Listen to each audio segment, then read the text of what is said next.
Okay, so just finishing up number 14. In the last video, we had gotten to this step where we had sine 2 theta equals 0.9166, etc. I think it was like 464 were the next digits. And now the question, the spot where people can sometimes mess up is, do you do inverse sine first or do you divide by 2 first? The 2 theta is inside the sine. You got to get rid of the sine first. So do inverse sine of both sides, and you'll be left with 2 theta on this side and 66.44 degrees on this side. Now divide by 2, so theta will be equal to 33.22 degrees. Now remember in the earlier video, last day, I said there's always 2 angles. When it's a ground to ground and you're not given the time, just the distance, there's always 2 angles that can match, because remember, complementary angles will have the same range. They won't have the same time, but they'll have the same range. So you can find theta 2 because it's going to be the complement of 33.22, which is 56.78 degrees. Now the rest of the question, though, wants you to do it with just this first theta. So the rest of the question asks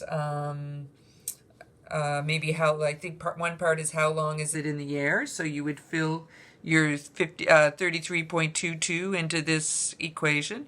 So it'll be delta t is equal to -2 times the 12.5 meters per second sine of 33.22 divided by -9.81 meters per second squared.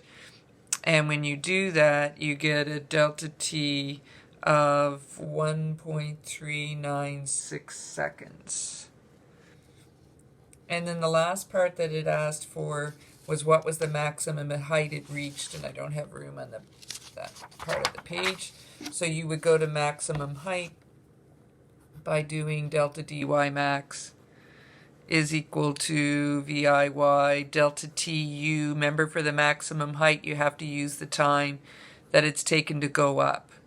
Okay, and so then delta dy max, VIY is 12.5 meters per second, sine of the angle you just found, so 33.22. And then it has to be the half time, so half of 1.396, which is 0.698 seconds, plus 1/2 negative 9.81 meters per second squared, and then 0.698 seconds squared. And remember, when you do this, the second term will be half the first term if you've remembered to square your time, and you're subtracting them. So the first term is 4.7808 meters, second term 2.39034 meters, and when they work out to be half of each other, that's what's going to tell you you've done it right. You haven't screwed up. And so you get 2.39034 meters. And that is the end to number 14. Now I also asked you to do some on the sheet. So I asked you to do numbers 6, 7, and 8 on the sheet, and these were also ground-to-ground projectiles. So number 6 says, can't see. Number 6 says the muzzle velocity of a cannon has an upward component of 490 meters per second and a horizontal component of 600 meters per second.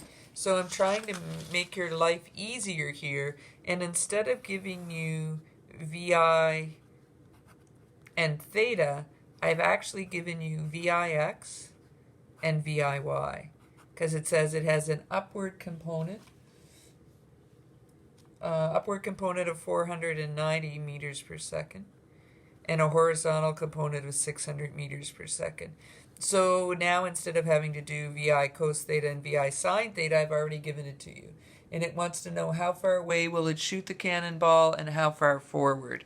So you're looking for how far upward and how far forward. So you're looking for a delta dx and delta dy max. And of course you're going to have to find time to do that. So in the x direction, we have VIX as 600 meters per second, and we have AX as 0. And that's all we know.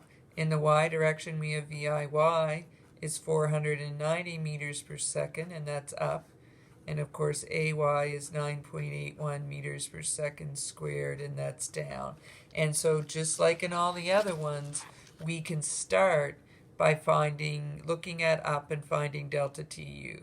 So AY is equal to VFY minus VIY over delta T. And if we're looking at just the up, this is TU, that goes to 0.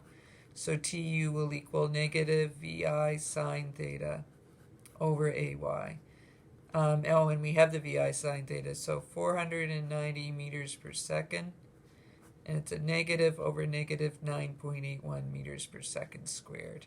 And so that gives us the time that it takes to go up to be 49.95 seconds.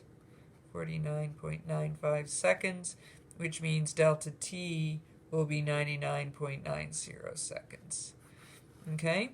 Once we have that, then we can find the two things the question asks. Delta dx is equal to VIx delta t, 1/2 ax delta t squared. This goes to 0. So delta dx is equal to 600 meters per second times the 99.90 seconds. So delta dx is equal to 59,938.8 meters. And then the delta dy max is equal to VIY delta TU 1/2 AY delta TU squared. So delta dy max is equal to 490 meters per second. Our half time is 49.95 seconds, plus 1/2 negative 9.81 meters per second squared times the 49.95 seconds. Don't forget to square it. And you get a delta dy max. Again, one term should be half of the other, and you should end up with 12,200. It's too bad I can't see. Sorry, 122,375. I couldn't see where the decimal was. Okay, that's your delta dy max. So that's number 6. Number 7, a baseball player throws a ball, okay, so lying on his tummy, so it's going to be ground to ground.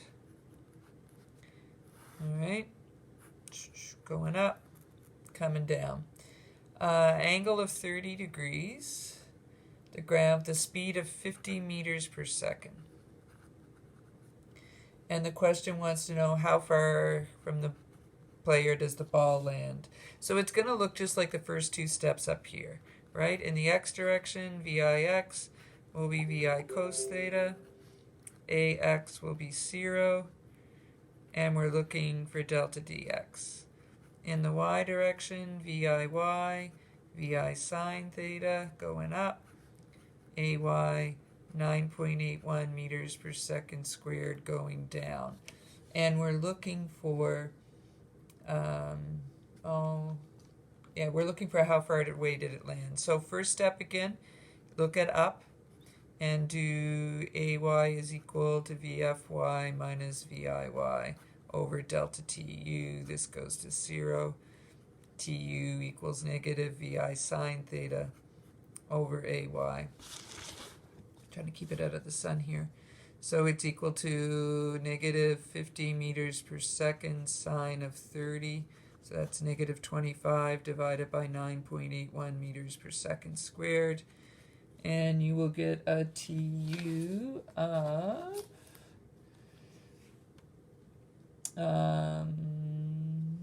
only I could find the right sheet where I have the answers. I mean, this would be punching it in here.